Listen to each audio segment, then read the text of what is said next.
Good day, YouTube viewers. It's Elliot from Neanderthal Fitness. This is a follow-up video to my first one, not my first video, but my first one on this subject. So I believe it was called Vibram's Making the Change to Barefoot Running, or something along those lines. So if you haven't watched that video, I'll put the link in the bar below. Watch it first, this will make more sense. But essentially, I've made sure I'm in the process of making the change between traditional running shoes and barefoot running shoes.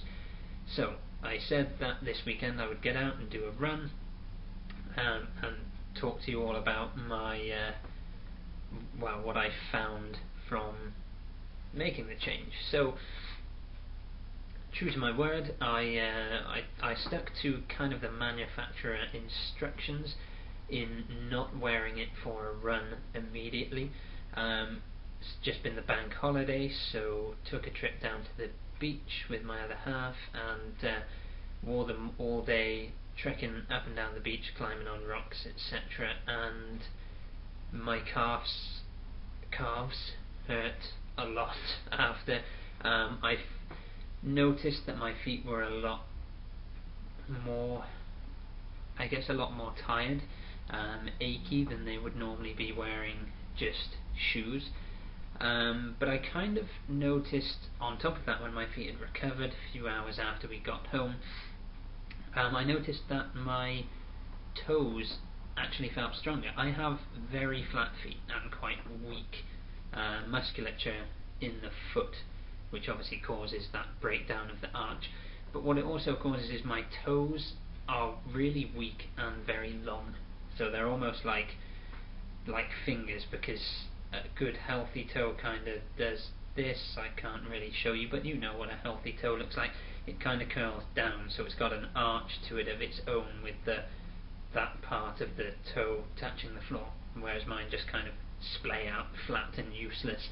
And I kind of noticed finding it so easy to curl them up and tense them properly after. So they definitely had a good workout, and I'm inspired to keep doing this because I think it will see improvements in my feet, and hopefully my arches will kind of appear for the first time ever, because I've had flat feet as long as I can remember. So then I took them for a run, only a short run, about 1 kilometre or so, and yeah, now my legs hurt a lot. Not my feet so much. My feet do feel kind of tight, but it felt really good. When I ran, I did a little sprint when we were on the beach, and really slammed my heels into the floor. And yeah, without the padding of traditional running trainers, that really hurts, and you should not do that. And that was on sand.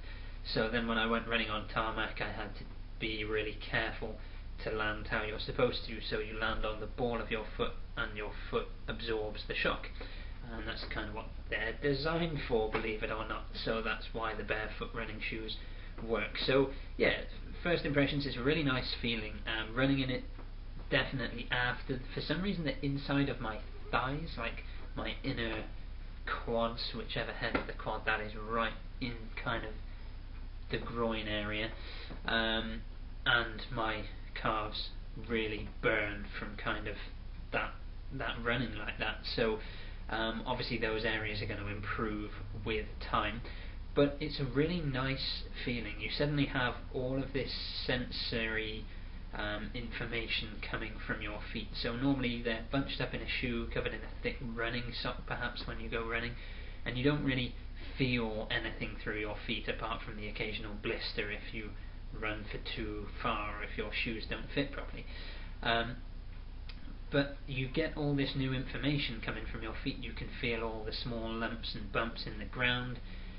You feel a lot more agile, I think, kind of edging around potholes, sticks, if there are bits of glass, etc. Obviously keep an eye out for that, because although there is a sole, it's quite thin. I am yet to find out what it can and can't stand up to, but if you stand on something, even if it doesn't go through and actually kind of damage your foot, you'll feel it. Like if you stand on a sharp rock, you'll feel it, because the shoe and your foot will buckle around it like you weren't wearing any shoes. It's not as protective. But that's the idea, is to strengthen your feet and get them used to it. You know, Neanderthals, cavemen, whatever, they used to walk without shoes before shoes were invented. Trek for miles and miles. We couldn't do that now because our feet would be bleeding and falling apart. So first impression is very good. If you haven't tried them yet, I highly suggest you give them a go. I will give you a further update once I've actually done more of a distance run in them. Peace, YouTube.